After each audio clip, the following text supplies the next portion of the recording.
Assalamualaikum warahmatullahi wabarakatuh. Kita masuki siklus yang kedua dari materi termodinamika 2 ini, di mana siklus yang pertama sebelumnya kita pelajari siklus daya gas. Sekarang kita masuki siklus daya uap. Pada siklus daya uap ini, ya, keseluruhan sistem menggunakan siklus ideal Rankine, ya, atau siklus Rankine sebagai siklus standarnya. Jadi siklus daya uap ini tak lain adalah siklus Rankine. Nah, sebelumnya itu kita pelajari dulu apa itu siklus ideal Rankine. Ini adalah sketsa dari sebuah pembangkit listrik tenaga uap yang prinsip kerjanya menggunakan siklus ideal Rankine. Ada 4 proses yang terjadi, ya, yaitu proses 1 ke 2, proses pemompaan secara isentropik. Jadi fluida itu dipompa secara isentropik.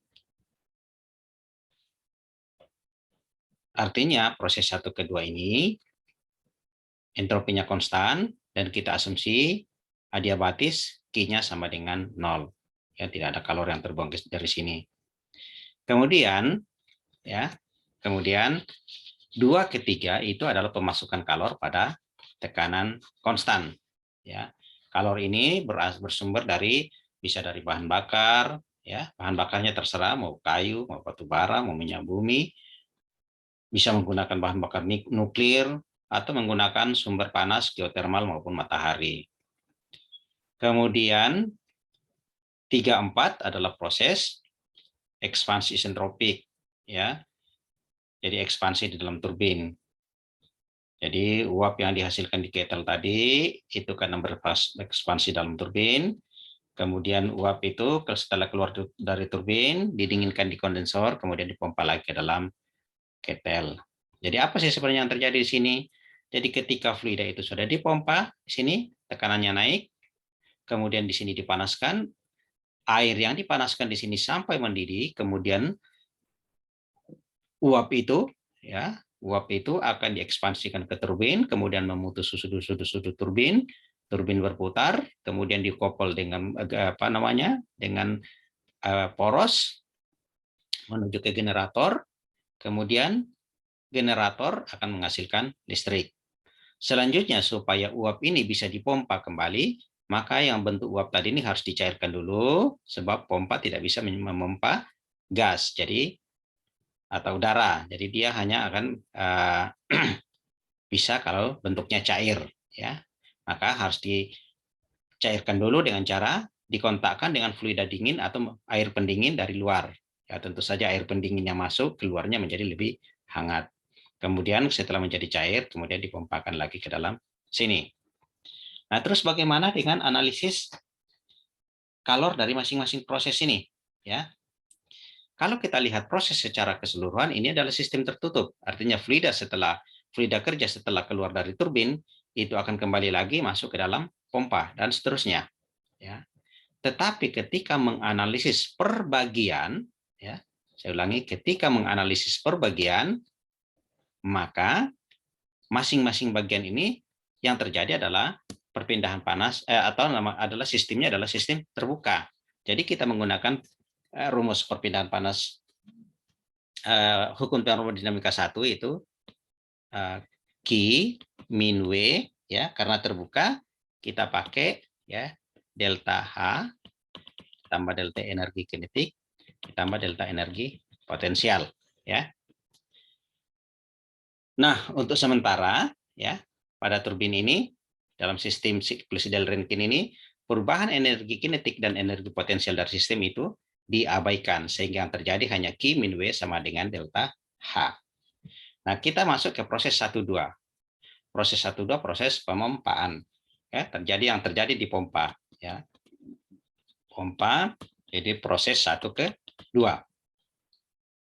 Nah, berarti Q min W, jadi kita tulis Q min W atau Q1W ini Q12 W12 sama dengan H2 min H1.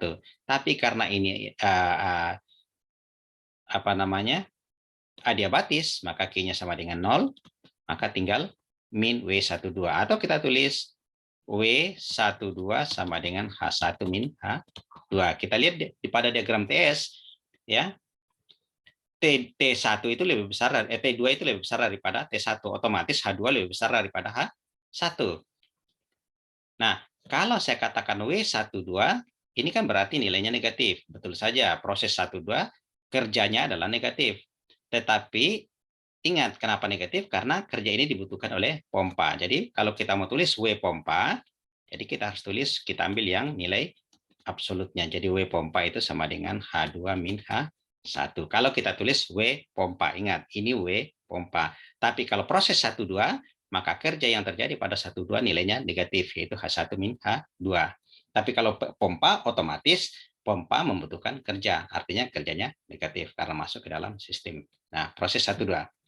Kemudian pada ketel atau boiler, ya, ketel atau boiler, proses 2,3, ya, 2,3. Di sini tidak ada kerja yang terjadi, proses 2,3, sehingga kalau kita lihat dari sini, W-nya tidak ada, maka Q 23 ditulis begini, itu sama dengan H3 min H2, ya, H3 min H2.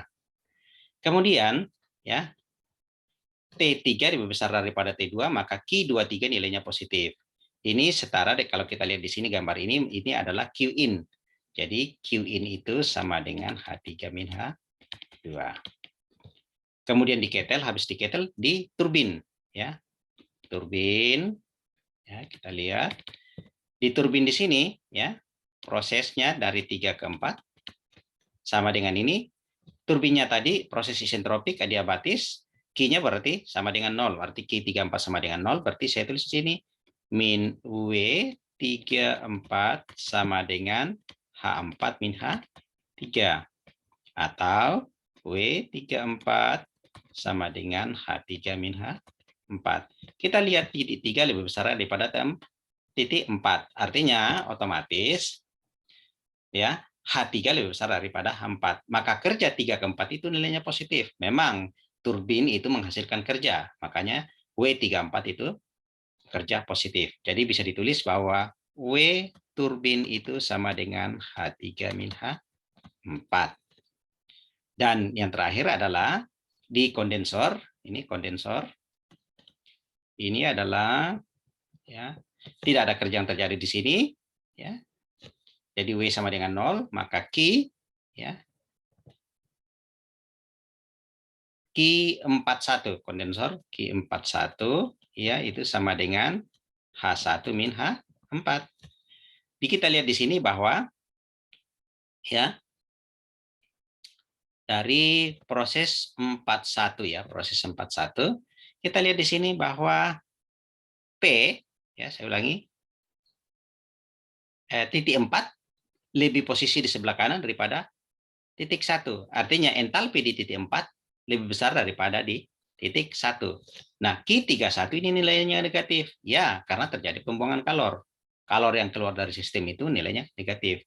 Tapi di sini kita melihat kalor yang dibuang oleh kondensor. Kalau sudah kondensor itu kan berarti nilainya negatif. Q kondensor sama dengan H4 kurang H1. Oke. Nah, kemudian khusus untuk di pompa tadi, ini pompa ini bisa berlaku juga karena ini di pompa ini terjadi proses yang reversible, ya, sudah incompressible fluidnya, kemudian reversible, sehingga W pompa ini bisa ditulis ini karena volume spesifik 1 sama dengan 2, jadi ditulis V1 kali P2 kurang P1. V1 ini adalah volume spesifik pada titik 1, ini pada kondisi saturated liquid. Kemudian P2 dan P1 ini harus dalam kilo Pascal. Karena di sini kan kilojoule per kilogram, di sini makanya satuannya harus kilo Pascal. Di sini meter kubik per kilogram. Jadi saya ulangi, di sini titik 1 adalah saturated liquid, titik 3 adalah superheated vapor. Ya, dalam keadaan yang sebenarnya siklus Rankine itu titik 3 selalu superheated, kecuali kalau dinyatakan lain, misalnya dibatasi hanya sampai di sini, kondisinya saturated vapor. Kalau di sini saturated liquid. Kalau di sini otomatis campuran karena dia berada di dalam kuba. Kemudian titik 2 ini di dalam apa namanya di sebelah kiri daripada kuba uap, berarti dia adalah compressed liquid. Ya.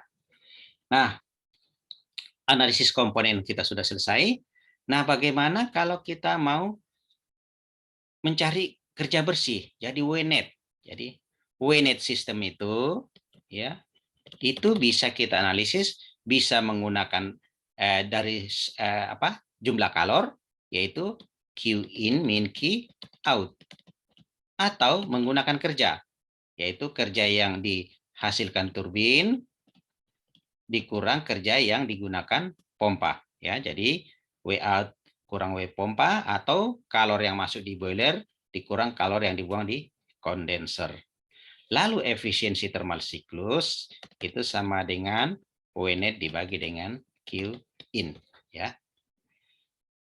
Nah, ingat WNET ini tak lain juga adalah kerja bersih yang dihasilkan dari sini, ya, yang dihasilkan nanti keluar ke apapun penggunaannya di sini. Ini adalah WNET kita. Ingat, WNET boleh Q in min Q out, boleh W out min W pompa, ya. W out di sini maksudnya di sini W turbin, ya, sorry. Yang dimaksud dengan W out ini tak lain adalah W turbin. Ini W turbin. Ini sama dengan W turbin, ya. Nah, sudah selesai, ya. Ini proses 41 ada pembangkalan secara isobar. Nah, kita lihat contoh soal. Ini dia. Nah, soal mengatakan uap masuk ke turbin pada siklus ideal Rankine 100% uap jenuh. Artinya di titik yang kita harus di titik 3 tadi sini, ternyata dia dibatasi hanya sampai sini, ya. Masuk ke turbin. Kemudian di sini kan P2 sama dengan P3, ya. Di sini kita harus tulis P2 sama dengan P3, ini 6 megapascal, atau kita jadikan kilopascal menjadi 6.000 kilopascal. Kenapa kita ada jadikan 6.000? Karena ketika mencari titik 2, ya, atau kerja pompa kan V kali P2 min P1, di mana tekanannya harus dalam kilopascal. Kemudian memasuki pompa pada kondisi saturated liquid, berarti titik 1 sudah benar posisinya saturated liquid. Berarti di sini saya tulis P1 itu sama dengan P4 itu sama dengan 0,01 megapascal atau sama dengan 10 kilopascal, ya, 10 kilopascal. Net power output artinya OW.net itu sama dengan 50 megawatt, 50 megawatt atau 50.000 kilowatt, ya. Pertanyaannya, hitung efisiensi termal, ya. Efisiensi nanti yaitu WNET dibagi dengan Q in. Laju aliran massa fluida nanti kita lihat, dan seterusnya. Kita lihat. Oh, masih ada ini tadi. Nah, ini ada laju aliran massa air pendingin dari kondensor, ya, dalam kilogram per detik bila air pendingin masuk pada 20 derajat Celcius dan keluar pada 40 derajat Celcius. Jadi ada kenaikan 20 derajat Celcius. Oke, kita lanjutkan. Oke, kita analisis satu persatu. Ini yang tadi kita sudah catat, ya. Ini sudah air pendingin masuk, air pendingin keluar. Kita analisis satu persatu. Perhatikan titik 1, yang ini. Titik 1 kondisinya adalah saturated liquid, ya. Kondisinya adalah saturated liquid. Artinya berdasarkan data P1 10 kilopascal, ya. Kemudian kita cari di tabel uap. Jadi tabel uap, tabel tekanan karena datanya adalah tekanan. Kondisi saturated liquid berarti cari yang nilai F-nya. Berarti ini H1 ini adalah HF pada 10 kilopascal untuk air, ya. Ingat, uap ini artinya uap air. Nah, kita dapatkan 191,83 kJ per kilogram. Kemudian kita butuh V1 ini untuk mencari titik 2 nanti. Ini V1 sama dengan 1, ini dan seterusnya. Ya. Titik 1 selesai. Karena kita hanya butuh entalpi pada setiap titik. Ya. Titik 2, ingat tadi, ya, W pompa itu sama dengan H2 min H1 atau V1 dikali P2 kurang P1. Ya. Nah, berarti untuk masuk titik 2 kita bisa dapatkan di sini H2 sama dengan, ya, kita hubungkan ke sini, H1-nya pindah ke sebelah kanan tambah V1 dikali P2 kurang P1. Kita masukkanlah angka-angka yang kita ketahui. Ini kan W pompa ini ya. Tidak usah yang ini. Oke, bisa. Nah, ini W pompanya itu adalah ini, H2-H1. Jadi ini adalah H2-H1 ditambah H1. Tuh, jadi boleh seperti ini. Nah, ini tadi W pompa boleh seperti ini, V1 kali P2 min P1. Boleh seperti ini. Jadi terserah. Boleh langsung menggunakan rumus ini. H2 sama dengan H1. H1-nya ini. V1-nya adalah ini. P2-nya adalah, mana tadi? Ini P2-nya, tapi harus jadikan kilo ya. Jadi 6.000. Ya, harus ditulis 6.000. Ya, kurang 10. Ya, baru kalikan. Maka didapatkan angka H2 seperti ini. P pompanya seperti ini. Titik 3. Kondisinya adalah saturated liquid tadi, jadi hanya dibatasi di sini. Bukan saturated liquid, saturated vapor. Artinya kondisinya adalah yang ada G-nya semua ya, yang ada G. Artinya berdasarkan titik 6 atau titik 3, di mana tekanannya 6 megapascal, maka dari tabel tekanan untuk air, pada tekanan 6 megapascal, cari yang ada nilai-nilai G-nya. Ya. Maka kita dapatkan H3-nya itu tak lain adalah Hg pada 6 megapascal, diperoleh seperti ini. Kemudian entropinya S3-nya seperti ini. Kenapa butuh S? Sebab nanti kan proses, saya ulangi, karena proses 3 ke 4 itu adalah proses yang isentropik. Oke, jadi S3-nya seperti ini. Otomatis sekarang S3 sama dengan S4. Kita masuk ke titik 4 ya. Nah, ini ingat di sini S3 sama dengan S4. Kemudian masih ingat tadi titik 4-nya tadi itu ya. Titik 4-nya kita dapatkan tadi sama dengan berapa tadi? 5,89 ya. 5,89 kilojoule per kilogram. Kemudian pada P4 ini kita harus mencari kualitas uap dulu di sini ya. Masih ingat mudah-mudahan kualitas uap. Jadi X itu sama dengan, ya kita sebut saja X4 karena di titik 4, sama dengan S4 min SFG4 dibagi dengan, salah ini. Salah. Ini saya coret aja deh. Jadi X4 sama dengan S4 min SF4 dibagi dengan SG4 kurang SF4 atau SFG4. 4 ini yang menyatakan titik 4 ya. S4-nya sama dengan S3. SF4-nya kita cari berdasarkan tekanan 10 kilopascal, itu berdasarkan tekanan pada titik 4 yaitu 10 kilopascal. Jadi SF4-nya ini SFG4 ini. SFG ini adalah SG4 kurang SF4. Jadi langsung ini SFG. Jadi kalau ini saya tulis S4 min SF4 dibagi SFG4. Nah, langsung masukkan angka-angka ini, diperoleh ya X4-nya seperti ini. Ya, X4-nya seperti ini. Sementara untuk mencari H4 ya, karena ini adalah campuran, maka H4 sama dengan ya kita masukkan HF4 ya. Kita lihat dulu. HF4 tambah X4 dikali HFG-nya pada titik 4. Sekali lagi HF4 ya, HF4 ini nanti harus dicari dulu ya HF4. HFG ini ini HF4, ini H4, oke, HF4 ini berdasarkan 10 kilopascal, HFG-nya 239,2,8. Ini lihat di tabel ya, saya ulangi, ini lihat di tabel pada tekanan 10 kilopascal. Jadi tabel tekanan dapatkan seperti ini. Nah, masukkan angka-angka ini, HF-nya ini, X-nya ini, kemudian HFG-nya ini, maka kita peroleh H4 seperti ini. Jadi sudah dapat 1864,4 kilojoule per kilogram. Ya. Nah, untuk mendapatkan data selanjutnya ya, di air pendingin. Ya, air pendingin masuk seperti ini. Untuk melihat ini, ya di air pendingin itu ada, tidak usah lagi khawatir nanti mencari berapapun tekanannya, tekanan masuk sama dengan tekanan keluar, kondisi di air pendingin itu selalu compressed liquid, ya, compressed liquid. Anda tidak usah cek-cek lagi nanti, itu sudah pastikan bahwa di air pendingin itu selalu compressed liquid. Nah, tinggal Anda melihat berdasarkan data temperaturnya dan ambil kondisi saturated liquidnya. Artinya ketika T-nya 20 derajat Celcius, maka berdasarkan tabel temperatur, lihat di tabel, ambil nilai HF-nya. Jadi air pendingin masuk ini kita lihat berdasarkan 20 derajat Celcius pada kondisi saturated liquid atau HF sama dengan 83,96.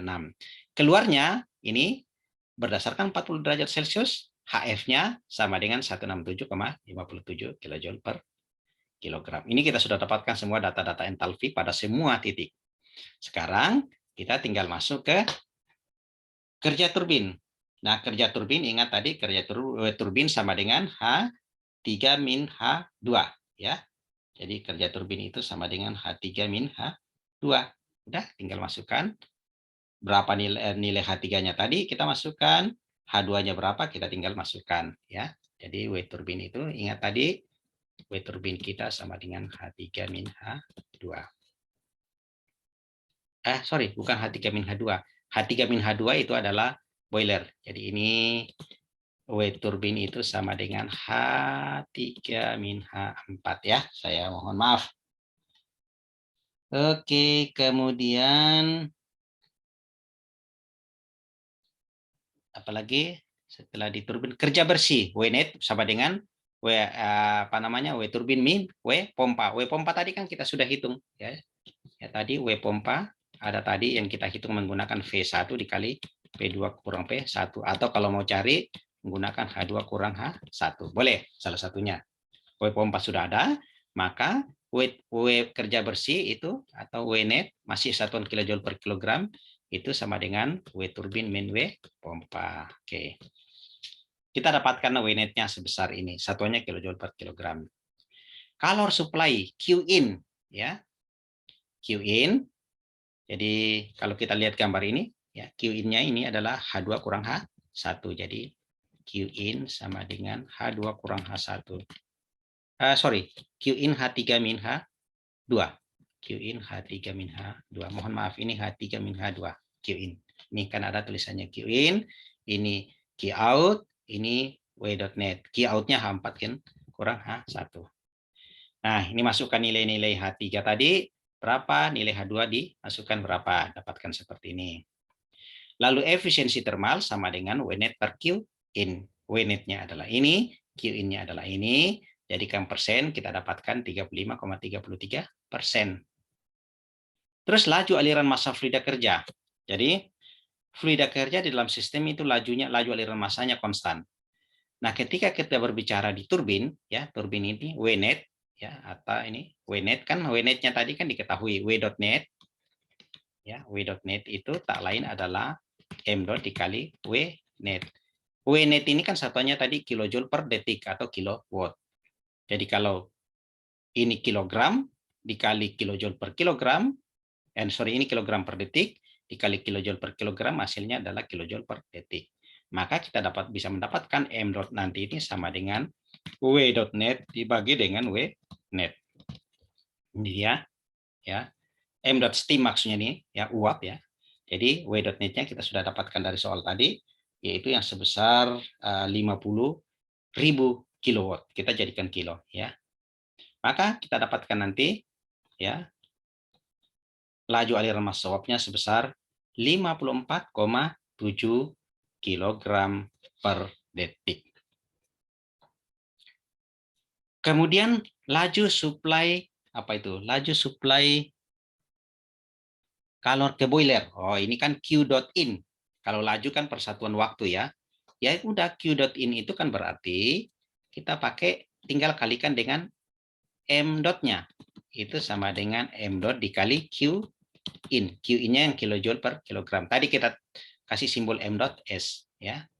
Jadi kita tinggal masukkan M dot S yang kita barusan dapatkan dikali Q in. Q in tadi itu adalah H3 min H2. Kalikan maka kita dapatkan kilojoule per detik atau kilowatt. Atau kalau kita dijadikan mega ini berarti 141,512 megawatt. Laju supply kalor ke boiler.